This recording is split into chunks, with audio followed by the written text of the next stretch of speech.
Salam pemirsa, senang rasanya kita bisa berjumpa kembali bersama saya dalam pembahasan buku Bugar Selamanya. Buku ini ditulis oleh Kay Kusma, bagaimana dia mengajarkan kepada kita hidup yang sehat, hidup yang sederhana, hidup yang mau berkomitmen untuk melakukan hal yang baru, melakukan hal yang baik di dalam kehidupan kita. Sebagaimana ada ayat juga mengatakan bahwa hati yang gembira adalah obat yang manjur. Biarlah kita selalu mau bersyukur, kita mau selalu bersuka cita akan kehidupan kita berjalan bersama dengan Tuhan, dengan hidup yang sehat, hidup yang baik. Untuk itu biarlah kita selalu membawa kehidupan kita hanya kepada Tuhan saja.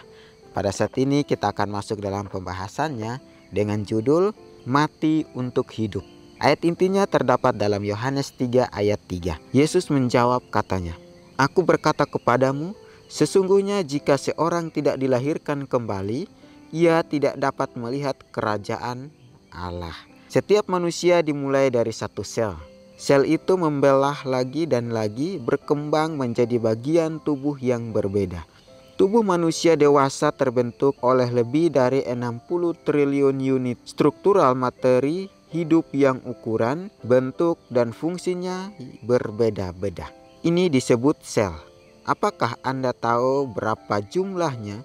Sekitar 600 kali lebih banyak dari jumlah bintang di dalam Bima Sakti. Begitulah luar biasa rumitnya kita. Ini mengatakan kepada kita di ayatnya bahwa sesungguhnya jika seorang tidak dilahirkan kembali, ia tidak dapat melihat kerajaan Allah. Tadi di keterangannya juga dikatakan bahwa begitulah luar biasa rumitnya kita. Nah, kita manusia itu begitu banyak maunya, banyak faedah di dalam kehidupan kita. Begitu rumit di dalam kehidupan kita. Ya, karena kita tidak mau mempelajari, kita tidak mau mengorbankan sesuatu yang kita punya. Jadi kita tidak mau mengorbankan, kita tidak mau melepaskan itu. Tapi Tuhan katakan di sini, kalau dia tidak dilahirkan kembali, dia tidak akan masuk di dalam kerajaan sorga. Di sini sangat menarik bahwa tubuh manusia dewasa terbentuk oleh lebih dari 60 triliun unit struktural materi hidup yang ukuran, bentuk, dan fungsinya berbeda-beda. Apakah Anda tahu berapa jumlahnya? Nah, kita tahu sekitar 600 kali lebih banyak dari jumlah bintang di dalam Bima Sakti. Begitu luar biasa rumitnya kita. Kita ini sebagai manusia banyak cenderung kita manusia ini masih mempunyai apa yang kita inginkan. Tapi Tuhan katakan kepada kita, kita harus dilahirkan kembali. Hidup yang baru dengan suasana yang baru. Nah, kita harus tinggalkan juga kedagingan kita. Tidak bisa roh itu berjalan bersama dengan daging. Tidak bisa. Kalau roh kita berjalan, daging kita harus mati. Kalau daging yang hidup, rohnya mati. Inilah pelajaran kita pada saat ini. Supaya kita dapat belajar lagi lebih dalam arti mati untuk Tuhan, hidup untuk Tuhan.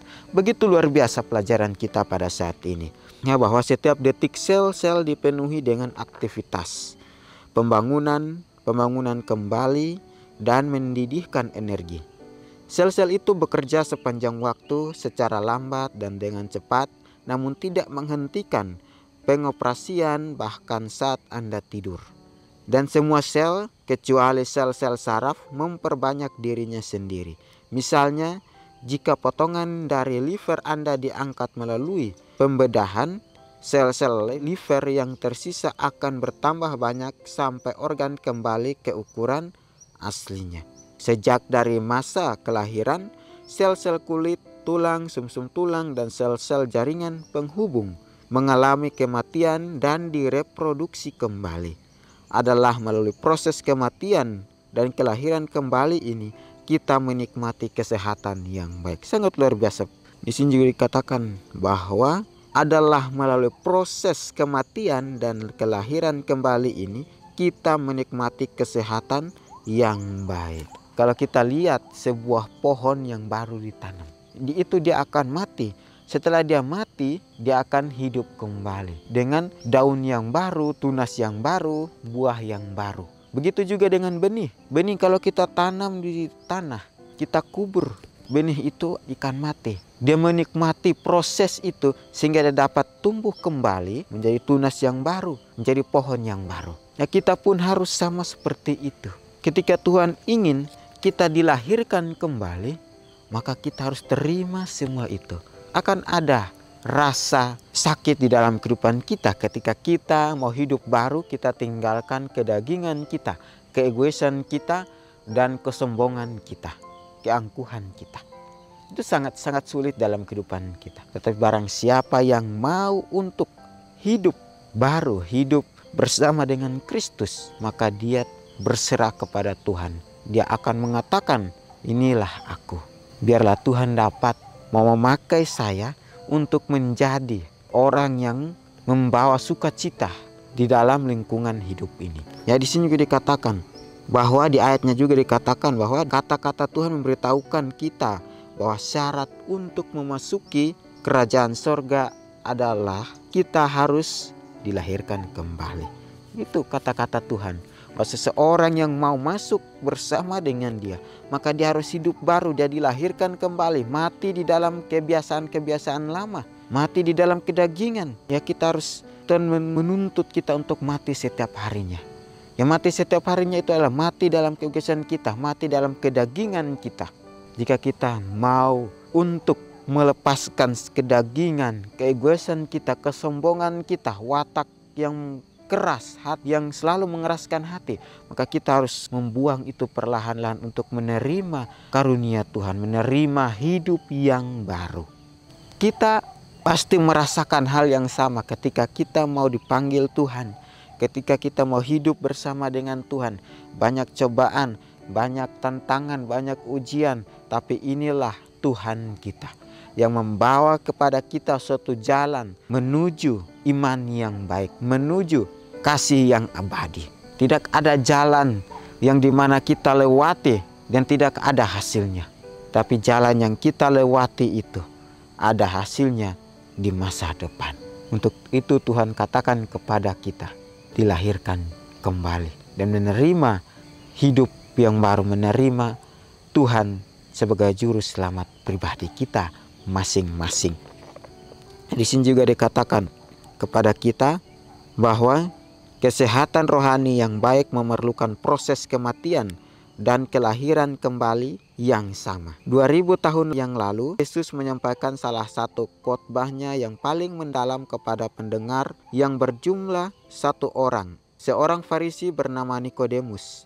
Pesannya adalah engkau harus dilahirkan kembali untuk melihat kerajaan Allah. Nikodemus bingung. Bagaimana seseorang bisa dilahirkan kembali padahal dia sudah tua? Tidak mungkin masuk kembali ke rahim ibu untuk kedua kalinya. Di sini katakan kesehatan itu memerlukan proses kematian dan kelahiran kembali yang sama. Mungkin saat ini kita sedang diproses Tuhan.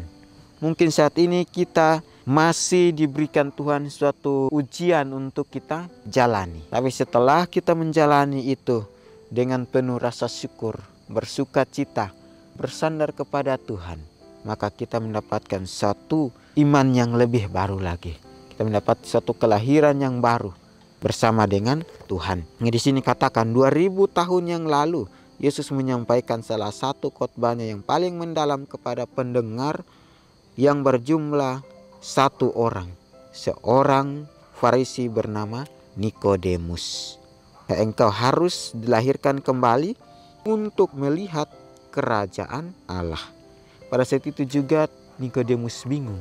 Seseorang yang sudah tua bisa dilahirkan kembali, tidak mungkin masuk kembali ke rahim ibu untuk kedua kalinya. Memang kita tidak kembali ke dalam rahim ibu.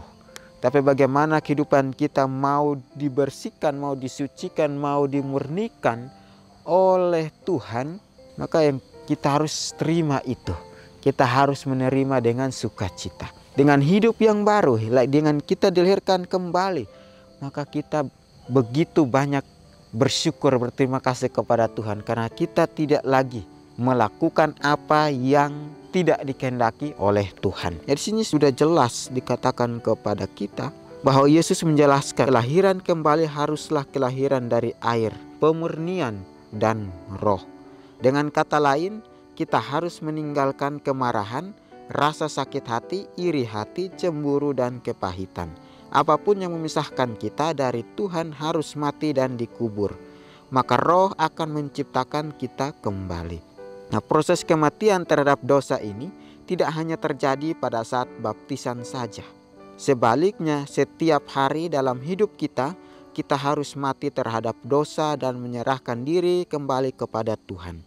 Jika sel-sel mati dan tidak pernah bereproduksi, keadaan kita akan menjadi buruk. Jadi ketika kita mati terhadap dosa atau mengosongkan diri kita dari dosa, kita harus menggantikannya dengan unsur pemberi hidup. Kita harus dilahirkan kembali dengan kasih seperti Kristus. Ketika kasih karunia-Nya yang menyelamatkan menjadi bagian dari diri kita, sesungguhnya kita adalah ciptaan baru. Tuhan, adakah suatu dalam hidup saya yang menghalangi saya untuk dilahirkan kembali hari ini?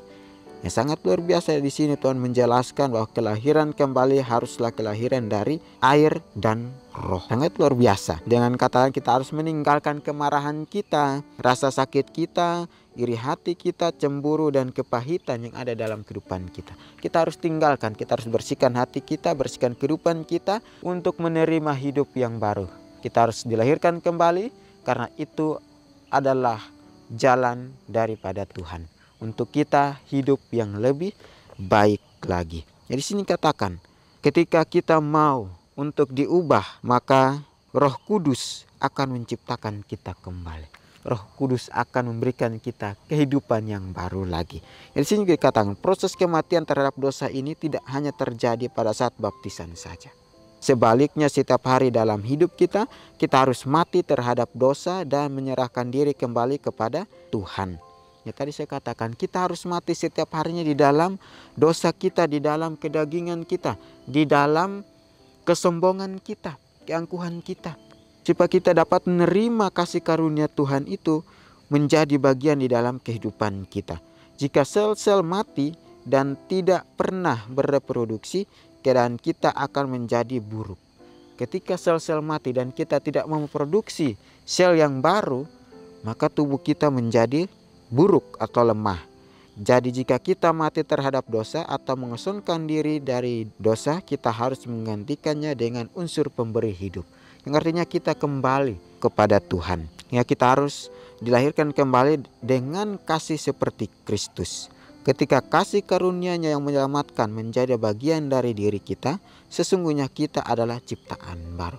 Ketika kita diselamatkan oleh kasih Tuhan, kita diberi kehidupan yang baru oleh kasih Tuhan, sehingga kita adalah ciptaan baru. Jadi sini banyak saudara-saudari berpikir bahwa bukankah kita telah dilahirkan kembali ketika kita percaya pada Tuhan dan telah dibaptis?